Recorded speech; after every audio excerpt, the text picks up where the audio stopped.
आज का हमारा टॉपिक बहुत ही अहम है। हम समझेंगे कि अपनी वैल्यू कैसे बनाई जाए, खास तौर पर एक नए परिवार में। ये सम्मान पाने का एक ऐसा सफर है जो बाहर से नहीं बल्कि हमारे अंदर से ही शुरू होता है। ये एक ऐसा सवाल है जो बहुत लोगों के मन में उठता है कि भाई हर महिला चाहती है कि ससुराल में उसका सम्मान हो, उसकी बात सुनी जाए। पर ये वैल्यू या सम्मान आखिर मिलता कैसे है? यही सवाल आज की हमारी पूरी बातचीत की जड़ है। और जवाब पता है, बहुत सिंपल है। वैल्यू मांगने से नहीं मिलती, बनाने से मिलती है। ये सोच में एक बहुत बड़ा बदलाव है, मांगने वाली जगह से बनाने वाली जगह पर आना। तो सवाल यह है कि ये किया कैसे जाए। तो चलिए देखते हैं कि ये सफर कैसा होगा। हम वैल्यू के सवाल से शुरू करेंगे, फिर आत्मसम्मान के पहले कदम पर बात करेंगे, अपनी आवाज़ खोजने की अहमियत को समझेंगे, अपनी पहचान बनाने पर ध्यान देंगे, अपने समय की कीमत को जानेंगे और हाँ, सबसे आखिर में बात करेंगे सबसे ज़रूरी सिद्धांत की, स्वाभिमान। तो चलिए शुरू करते हैं पहले और सबसे ज़रूरी कदम से, आत्मसम्मान। ये वो नींव है जिस पर बाकी सब कुछ खड़ा होता है। देखिए, सारी कहानी यहीं से शुरू होती है। किसी और से सम्मान की उम्मीद करने से भी पहले सबसे पहला और ज़रूरी कदम है खुद को सम्मान देना। और ये एक बहुत सीधी सी बात है ना? अगर कोई इंसान खुद अपनी इज्जत नहीं करेगा तो भला कोई और क्यों करेगा?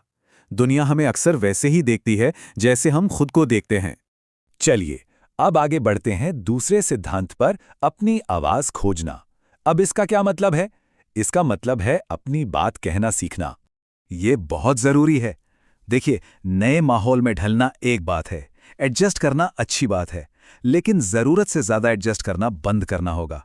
हर बात पर चुप रह जाना या खुद को पीछे कर लेना, ये लंबे समय में अपनी वैल्यू कम कर देता है। इसका मतलब ये बिल्कुल नहीं है कि किसी को समझना नहीं चाहिए। समझना तो बहुत ज़रूरी है, लेकिन हर बार चुप रह जाना नहीं, ये ज़रूरी नहीं। बात बस इतनी है कि अपनी बात विनम्रता से लेकिन साफ साफ रखी जाए। यही बैलेंस बनाना है। एक पुरानी कहावत है जो इस बात को बहुत अच्छे से समझाती है, कम बोलो पर सही बोलो। बात की गिनती से ज्यादा बात में कितना वजन है वो मायने रखता है। अब आते हैं तीसरे पड़ाव पर। आत्मसम्मान के सफर में ये एक बहुत अहम मोड़ है, अपनी खुद की एक अलग पहचान बनाना। इसका मतलब ये है कि किसी रिश्ते से परे, किसी भूमिका से परे एक इंसान की अपनी एक पहचान होनी चाहिए। सिर्फ किसी की पत्नी, बहू या माँ होना ही काफी नहीं है। ये स्लाइड इस फर्क को बहुत साफ दिखाती है। एक तरफ है खुद को सिर्फ घर के कामों तक सीमित कर लेना और दूसरी तरफ है एक अनोखी पहचान बनाना, कुछ ऐसा करना जो सिर्फ आपका अपना हो। तो मकसद ये है कि कुछ ऐसा किया जाए जिससे लोग पहचाने कि इस इंसान में कुछ अलग है, कुछ खास है, कुछ ऐसा जिससे लोग कहें अरे ये अलग है। ये कोई हुनर, कोई शौक या कोई काम, कुछ भी हो सकता है। चलिए अब चौथे सिद्धांत पर चलते हैं जो समय और उपलब्धता से जुड़ा है।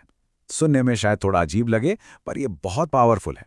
सलाह बहुत सीधी सी है, हर वक्त हर किसी के लिए अवेलेबल मत रहिए। हर किसी के लिए हर वक्त हाजिर रहने की जरूरत नहीं है। इसके पीछे का लॉजिक ये है कि जो चीज़ हर वक्त और आसानी से मिल जाती है ना, उसकी वैल्यू थोड़ी कम हो जाती है। जो चीज़ थोड़ी दुर्लभ होती है उसकी कीमत ज्यादा होती है। और ये बात कुछ हद तक इंसानी रिश्तों पर भी लागू होती है।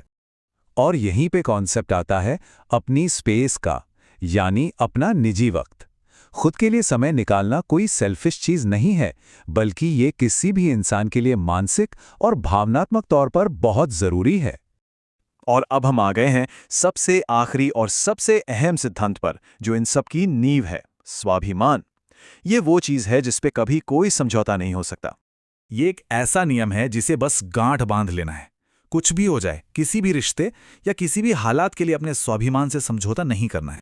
क्योंकि देखिए, कोई भी मजबूत रिश्ता सिर्फ प्यार के सहारे नहीं टिकता। ये प्यार और सम्मान दोनों की नींव पर एक साथ बनता है। अगर एक भी चीज कम हो जाए तो रिश्ता कमजोर पड़ जाता है। तो इस बात को हमेशा याद रखना है, जहां आप खुद की वैल्यू समझते हो वहीं दुनिया भी आपकी वैल्यू करती है। शुरुआत हमेशा अपने अंदर से ही होती है। और इस पूरी बातचीत का सार बस एक लाइन में है, अपनी वैल्यू बढ़ानी है तो पहले खुद को इंपॉर्टेंस देना शुरू करो। यह सिर्फ रिश्तों के लिए नहीं, जिंदगी के हर मोड़ पर काम आने वाली बात है।